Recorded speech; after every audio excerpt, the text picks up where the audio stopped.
ਦਾ ਵਿਸ਼ਾ ਹੈ। 2 ਘੰਟੇ ਬਾਅਦ ਨਤੀਜਾ ਸਿਫਰ ਹੈ। 8 ਦੌਰ ਦੀ ਮੀਟਿੰਗ ਬਾਅਦ ਨਤੀਜਾ ਸਿਫਰ ਹੈ। ਸਿਫਰ ਇਸ ਕਰਕੇ ਕਹਿ ਰਹੇ ਹਾਂ ਕਿ ਜਿਹੜੀਆਂ 2 ਮੰਗਾਂ ਮੰਨੀਆਂ ਵੀ ਗਈਆਂ, ਚਾਹੇ ਪਰਾਲੀ ਵਾਲਾ ਮਸਲਾ ਹੋਵੇ ਜਾਂ ਬਿਜਲੀ ਸੋਧ ਹੋਵੇ, ਤਾਂ ਕਿਸਾਨ ਕਹਿੰਦੇ ਨੇ ਕਿ ਇਹ ਤਾਂ ਦੂਜਾ ਇਸ਼ੂ ਸੀ। ਇਸ ਦੇ ਉੱਤੇ ਤਾਂ ਸਰਕਾਰ ਪਹਿਲੇ ਦਿਨ ਤੋਂ ਹੀ ਬਹੁਤ ਨਰਮ ਸੀ। ਸਾਡੀ ਤਾਂ ਇੱਕੋ ਮੰਗ ਹੈ ਕਿ ਕਾਨੂੰਨ ਰੱਦ ਹੋਣ, MSP ਲਾਜ਼ਮੀ ਹੋਵੇ, ਉਸ ਦੇ ਉੱਤੇ ਕਾਨੂੰਨ ਬਣੇ। ਕੀ ਕੁਝ ਇਸ ਸਮੇਂ ਤੁਹਾਡੇ ਕੋਲ ਅਪਡੇਟ 2 ਘੰਟੇ ਦੀ ਮੀਟਿੰਗ ਤੋਂ ਬਾਅਦ ਕੀ ਕਹੀਏ ਕਿ ਕੁਝ ਵੀ ਨਹੀਂ ਨਿਕਲਿਆ ਫਿਲਹਾਲ ਨਤੀਜਾ? देखो करो 2 घंटे ਦੇ ਵਿੱਚ ਗੱਲ ਕੀ ਹੋਈ, 2 ਘੰਟੇ ਦੇ ਵਿੱਚ ਕੀ ਚਰਚਾ ਹੋਈ ਤੇ 2 ਘੰਟੇ ਦੇ ਬਾਅਦ ਨਿਕਲਿਆ ਕੀ?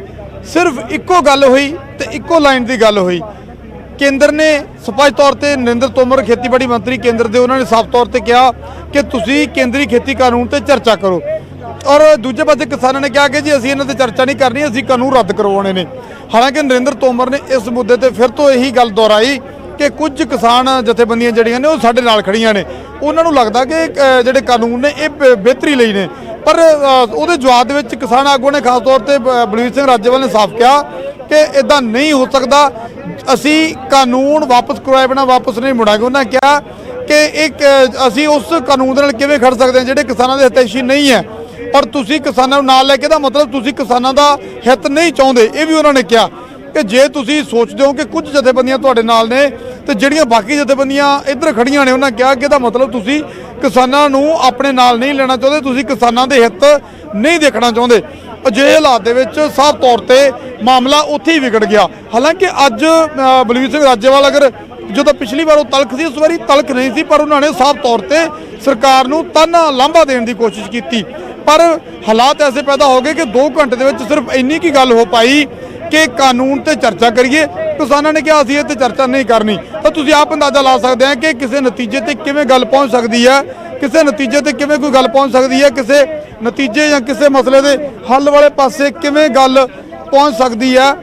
ਤਾਂ ਜੇਕਰ ਕੋਈ ਚਰਚਾ ਹੀ ਨਹੀਂ ਹੋਵੇਗੀ ਤਾਂ ਅਜਿਹੇ ਹਾਲਾਤ ਇਸ ਵੇਲੇ ਮੀਟਿੰਗ ਦੇ ਵਿੱਚ ਪੈਦਾ ਹੋਏ ਨੇ। ਪੰਕਜ ਕਪਾਹੀ ਸਾਡੇ ਨਾਲ, ਸਾਡੇ ਸਹਿਯੋਗੀ, ਹਰ ਪਲ ਦੀ ਜਿਹੜੀ ਜਾਣਕਾਰੀ ਲੈਣ ਦੀ ਲਗਾਤਾਰ ਕੋਸ਼ਿਸ਼ ਕਰ ਰਹੇ। ਪੰਕਜ, ਕੋਈ ਅਪਡੇਟ आई? बिल्कुल, इस वेले विज्ञान भवन के अंदर अजीबो गरीब स्थिति बनी हुई है। एक पासे किसान लीडर जेडे ने वो हॉल के अंदर बैठे हुए ने, तो दूजे पासे जेडे मंत्री ने, तीनों मंत्री वो अलग तो कमरे के विच बैठे हुए ने और बकायदा तौर पर तिन्ने मंत्री जेडे ने वो अमित शाह होरां दे नाल गलबात कर रहे हैं, वो अमित शाह होरां दे नाल गलबात कर रहे हैं। और इस वेले जो जानकारी मिल रही है, कृषि सचिव जेडे ने संजय अग्रवाल वो स्थिति नूं संभालण दे लई बकायदा तौर पर उस कमरे दे विच आए ने, उस हॉल दे विच आए ने, किसानां दे नाल गलबात कर रहे हैं। लेकिन किसान आगू जिहड़े ने वो गलबात नहीं कर रहे। इस वेले दी अंदरों जो जानकारी मिल रही है कि किसान आगू फिलहाल कोई गलबात नहीं कर रहे और संजय अग्रवाल जिहड़े ने जो कृषि सचिव ने वो मनाने के लिए अंदर आए हुए हैं। और दूजे पासे तिन्ने मंत्री जिहड़े ने वो अंदर अलग तो गलबात कर रहे हैं, अलग तो मीटिंग कर रहे हैं। अजीबो गरीब स्थिति बनी हुई विज्ञान भवन के अंदर। ऐसी स्थिति पैदा हो गई है कि मीटिंग करने के लिए मीटिंग हो रही है।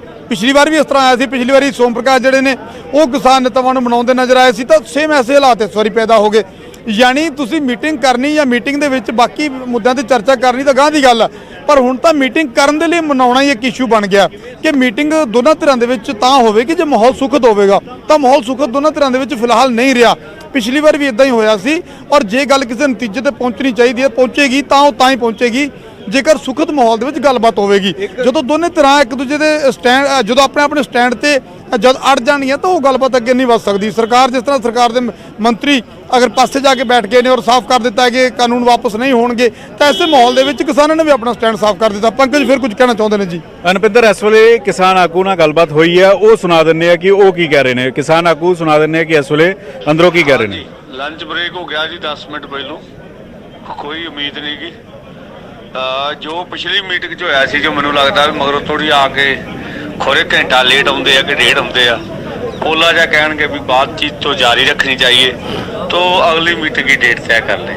ऐदा ही हुंदा, बाकी तो कुछ निकल पाउण वाला है नहीं गा। देखो, किसान आगू कह रहे हैं कि उम्मीद कोई नहीं है, लंच ब्रेक चल रहा, उम्मीद कोई नहीं है और गलबात जारी रखनी चाहिए है। ये फिर तो मंत्री कहेंगे और अगली मीटिंग की तारीख दे देंगे। ये किसान आगू इस वेले सोच रहे हैं, जो अंदरों जानकारी मिली है कि साफ तौर पर किसान आगू कह रहे हैं कि ज़्यादा उम्मीदा नहीं ने, लंच ब्रेक चल रहा, असी अपने थां ते बैठे हुए हैं, मंत्री अलग तो बैठे हुए हैं, तो जो असी लगातार कह रहे थे मीटिंग बेसिट्टा रहेगी और वही तस्वीर जी है अंदरों किसान आगू ने जी जानकारी दी है। यानी साडे दर्शक जिहड़े किसान बैठे ने या जिहड़े पंजाबी या जिन्हां दी नज़र इस मीटिंग ते टिकी हुई है, उन्हां नूं एक चीज़ स्पष्ट कर दईए कि बहुती आस उम्मीद अज नज़र नहीं आउंदी। ਜਿਸ ਤਰ੍ਹਾਂ ਦੇ ਹਾਲਾਤ ਪੈਦਾ ਹੋ ਗਏ ਨੇ, ਜਿਸ ਤਰ੍ਹਾਂ ਦੀ ਅੰਦਰੋਂ ਜਾਣਕਾਰੀ ਸਾਡੇ ਕੋਲੇ ਆ ਰਹੀ ਹੈ, ਜਿਸ ਤਰ੍ਹਾਂ ਦੇ ਕਿਸਾਨ ਲੀਡਰ ਜਿਹੜੇ ਅੰਦਰੋਂ ਜਾਣਕਾਰੀ ਦੇ ਰਹੇ, ਹੁਣੇ ਤੁਸੀਂ ਇੱਕ ਕਿਸਾਨ ਆਗੂ ਦੀ ਆਡੀਓ ਸੁਣੀ ਹੈ, ਤਾਂ ਜਿਸ ਤਰ੍ਹਾਂ ਦਾ ਮਾਹੌਲ ਪੈਦਾ ਹੋ ਗਿਆ, ਨਹੀਂ ਲੱਗਦਾ ਕਿ ਗੱਲਬਾਤ ਕਿਸੇ ਨਤੀਜੇ ਵਾਲੇ ਪਾਸੇ ਅੱਜ ਜਾਏਗੀ। ਦੁਬਾਰਾ ਸੁਣਾ ਸਕੋ ਜਿਹੜਾ ਪੰਕਜ ਆਪਣੇ ਫੋਨ ਦੇ ਉੱਤੇ ਸੁਣਾ ਰਹੇ ਸੀ ਬਿਆਨ ਕਿਸਾਨ ਜਥੇਬੰਦੀਆਂ ਦਾ, ਜੇਕਰ ਦੁਬਾਰਾ ਸਾਡੇ ਦਰਸ਼ਕਾਂ ਤੱਕ ਆਵਾਜ਼ ਪਹੁੰਚਾ ਸਕੋ, ਕਿਉਂਕਿ ਅੰਦਰੋਂ ਕੋਈ ਵੀ ਅਪਡੇਟ ਆਉਂਦੀ ਹੈ ਉਹ ਲਾਜ਼ਮੀ ਤੌਰ ਤੇ ਹਰ ਇੱਕ ਦਰਸ਼ਕ ਦੇ ਲਈ ਜ਼ਰੂਰੀ ਹੈ ਕਿ ਬਹੁਤ ਕਲੀਅਰ ਸ਼ਬਦਾਂ ਦੇ ਵਿੱਚ ਉਹਨਾਂ ਤੱਕ ਪਹੁੰਚੇ ਜਾਣਕਾਰੀ ਕਿ ਅੰਦਰੋਂ ਕੀ ਕੁਝ ਇਸ ਸਮੇਂ ਕਿਸਾਨ ਜਥੇਬੰਦੀਆਂ ਦੇ ਆਗੂਆਂ ਦੇ ਬਿਆਨ ਆ ਰਹੇ ਨੇ ਕਿ ਮੀਟਿੰਗ 'ਚ ਹੋ ਕੀ ਰਿਹਾ ਹੈ। 2 ਘੰਟੇ ਤੋਂ ਜ਼ਿਆਦਾ ਸਮਾਂ ਹੋ ਚੱਲਿਆ ਹੈ, ਮੀਟਿੰਗ ਨੂੰ ਲੈ ਕੇ ਹੁਣ ਤੱਕ ਕੋਈ ਨਤੀਜਾ ਤਾਂ ਨਹੀਂ ਨਿਕਲਿਆ। ਨਪਿੰਦਰ, ਜੇਕਰ ਦੁਬਾਰਾ ਸੁਣਾ ਸਕੋ ਕਿ ਕੀ ਕੁਝ ਗੱਲਬਾਤ ਅੰਦਰੋਂ ਕੀ ਬਿਆਨ ਆਇਆ ਸੀ। ਬਿਲਕੁਲ ਕਰੋ, ਆਡੀਓ ਪਲੇ ਕਰਨ ਲੱਗੇ ਆ, ਪਲੀਜ਼ ਸਾਡੇ ਦਰਸ਼ਕ ਧਿਆਨ ਨਾਲ ਸੁਣ ਸਕਦੇ ਨੇ। ਬਿਲਕੁਲ ਕਿਸਾਨ ਕੁਝ ਸਕਿੰਟਾਂ ਦੇ ਵਿੱਚ ਅਸੀਂ ਉਹ ਆਡੀਓ ਜਿਹੜੀ ਹੈ ਉਹ ਦੁਬਾਰਾ ਪਲੇ ਕਰਦੇ ਆ ਤਾਂ ਕਿ ਜਿਹੜੀ ਹੈ ਸਥਿਤੀ ਸਪਸ਼ਟ ਹੋ ਸਕੇ ਔਰ ਵਰਡ ਟੂ ਵਰਡ। ਜੀ ਲੰਚ ਬ੍ਰੇਕ ਹੋ ਗਿਆ ਜੀ 10 ਮਿੰਟ ਪਹਿਲੋਂ, ਕੋਈ ਉਮੀਦ ਨਹੀਂ ਗੀ। ਜੋ ਪਿਛਲੀ ਮੀਟਿੰਗ 'ਚ ਹੋਇਆ ਸੀ ਕਿ ਮੈਨੂੰ ਲੱਗਦਾ ਮਗਰੋਂ ਥੋੜੀ ਆ ਕੇ ਖੋਰੇ ਘੰਟਾ ਲੇਟ ਆਉਂਦੇ ਆ ਕਿ ਡੇਢ ਆਉਂਦੇ ਆ, ਬੋਲਾ ਜਾ ਕਹਿਣਗੇ ਵੀ ਬਾਤਚੀਤ ਤੋਂ ਜਾਰੀ ਰੱਖਣੀ ਚਾਹੀਏ, तो अगली मीटिंग की डेट तय कर ले। ऐसा ही होता, बाकी तो कुछ निकल पाना है। एक बार फिर तो सुना देने, एक बार फिर तो ऑडियो सुना देने, बड़ी अहम ऑडियो है क्योंकि लंच ब्रेक चल रहा है। लंच ब्रेक हो गया जी 10 मिनट पहलू, कोई उम्मीद नहीं की। जो पिछली मीटिंग जो होया ਤਾਂ ਬਿਲਕੁਲ ਇਹੀ 2 ਲਾਈਨਾਂ ਦੀ ਕਹਿ ਸਕਦੇ ਹਾਂ ਕਿ ਆਡੀਓ ਕਲਿੱਪ ਹੈ ਕਿ ਬਿਲਕੁਲ ਕੋਈ ਉਮੀਦ ਨਹੀਂ ਗੀ। ਮੰਤਰੀ ਅਗਰ ਆਉਣਗੇ ਤਾਂ ਆ ਕੇ ਕਹਿਣਗੇ ਕਿ ਗੱਲਬਾਤ ਜਾਰੀ ਰੱਖਣੀ ਚਾਹੀਦੀ ਹੈ, ਅਗਲੀ ਮੀਟਿੰਗ ਦੀ ਤਰੀਕ ਹੈ ਜਿਹੜੀ ਉਹ ਤੈਅ ਕਰ ਦਿੱਤੀ ਜਾਵੇਗੀ। ਯਾਨੀ ਅੱਜ ਮੰਨ ਕੇ ਚੱਲੋ ਕਿ ਅੱਜ ਦੀ ਮੀਟਿੰਗ ਬੇਨਤੀਜਾ ਰਹੀ ਹੈ, ਥੋੜੀ ਦੇਰ ਬਾਅਦ ਮੀਟਿੰਗ ਖਤਮ ਹੋਏਗੀ, ਉਸ ਤੋਂ ਬਾਅਦ ਸਥਿਤੀ ਸਾਫ਼ ਹੋ ਜਾਏਗੀ ਔਰ ਪਤਾ ਲੱਗੇਗਾ ਕਿ ਵਾਕਈ ਜਿਸ ਤਰ੍ਹਾਂ ਹੁਣ ਤੱਕ ਬੇਨਤੀਜਾ ਹੈ ਤਾਂ ਕੀ ਇਸ ਮੀਟਿੰਗ ਦਾ ਐਂਡ ਵੀ ਬੇਨਤੀਜਾ ਰਹੇਗਾ। ਤਾਂ ਜ਼ਾਹਰ ਤੌਰ ਤੇ ਜਿਸ ਤਰ੍ਹਾਂ ਦੀਆਂ ਸਵੇਰ ਤੋਂ ਸ਼ੰਕਾਵਾਂ ਪ੍ਰਗਟ ਕੀਤੀਆਂ ਜਾ ਰਹੀਆਂ ਸੀ ਕਿ ਬੇਨਤੀਜਾ ਮੀਟਿੰਗ ਰਹਿਣ ਦੇ ਜ਼ਿਆਦਾ ਆਸਾਰ ਨੇ, ਜਿਸ ਤਰ੍ਹਾਂ ਮਾਹੌਲ ਪੈਦਾ ਹੋ ਗਿਆ ਤਾਂ ਉਹੀ ਹੁਣ ਤੱਕ ਦੀ ਤਸਵੀਰ ਹੈ ਜਿਹੜੀ ਉਹ ਸਾਹਮਣੇ ਨਜ਼ਰ ਆ ਰਹੀ ਹੈ ਗੌਰਵ।